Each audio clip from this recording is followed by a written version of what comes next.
Thank you very much, Marcus, to join us today. I very appreciate it. So I'm sure you've tried to talk about your presentation or your company in 20, 30 seconds. Can you give a try just describing your company? Okay, sure.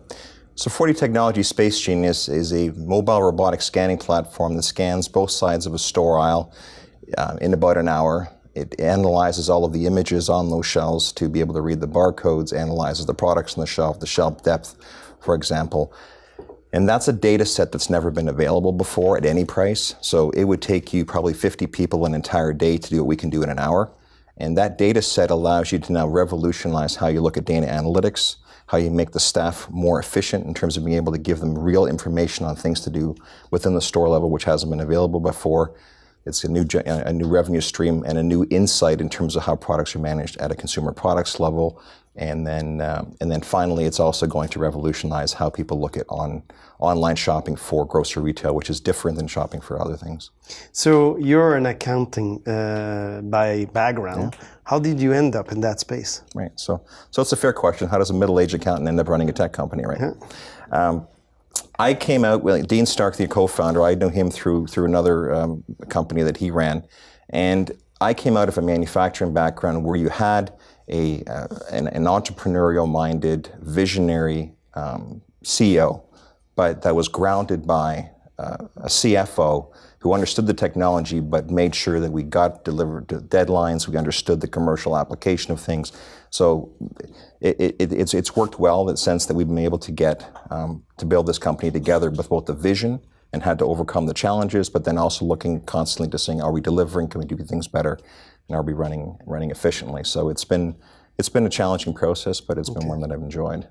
So we talk a little bit briefly about challenges and failures so far, like what happens basically in your industry, in this company. Like, can you share with us some of the challenges and failures? Yeah. So given my background as an accountant, I mean, I'm not the typical accountant. If I've done something twice, I'm bored, whereas most accountants like to do things over and over again.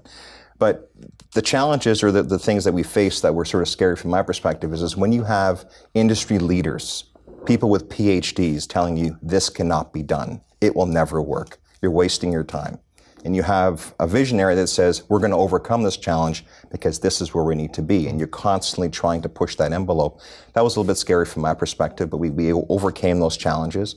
But some of the disappointments along the way is because you're at the bleeding edge of something, you're working with other people's beta products.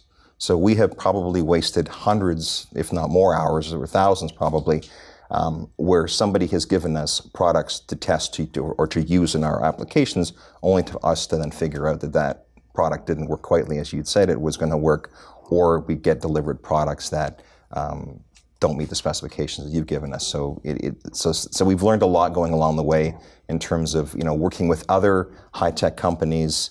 There's going to be problems when you're at the leading edge of something because you can't just pick something up off the shelf that we're using. So a lot of the sensors we're using are revolutionary in that industry in their own sense. So when they talk about innovation, we talk about instead of win-loss, we talk about win-learn. That's exactly what you experience, right? So one thing is I'm a big fan of Alexa, the Amazon virtual assistant at home. How do you see voice shopping changing the grocery industry and the retail industry? Well, one of the reasons we started with grocery retail is because that's one industry that's probably way behind the times in terms of online. There are very few stores that have that. So if you look at how people shop by voice, I think I can see in a grocery retail setting or a similar setting, for products that you need on a daily basis, whether it's batteries or everything like that, I can see you getting a shopping list together for things to pick up. But where I see revolutionary change is being able to shop for groceries the way that people have traditionally shopped for groceries, which is impulsive. So walking down the aisle, see what comes to mind, see what you feel like. So I think the combination of being able to shop by voice activation, but also being able to walk down a store and seeing what else is in there that may have interested you in terms of virtual store is going to be changing in this industry quite rapidly. And it's coexistence, both. Absolutely. So overall, what's your view of artificial intelligence? I think it's overall I have a very positive view. I think it's going to make us a lot more efficient. And the two sectors that I'm very familiar with, both accounting and retail, are two sectors that have lagged behind everything else. And I can see the storm clouds. I can see the wind picking up. There is change coming. And I think to the extent that artificial intelligence helps that change and makes the consumer shopping better, it makes us more efficient in retail. The thing I hear over and again with people in this space is they can't find the right resources. A lot of what's happened before in retail has been experience-based. Those experiences are gone. It's not scalable. So AI is going to allow you to build scale in those industries without having to rely on somebody's 30-year experience, for example, if machine learning can basically do the same thing. So I think it gives us opportunities to revolutionize retail and scale it. Absolutely. Well, thank you very much, Marcus. Very appreciate you joining us today. Yeah, thank you.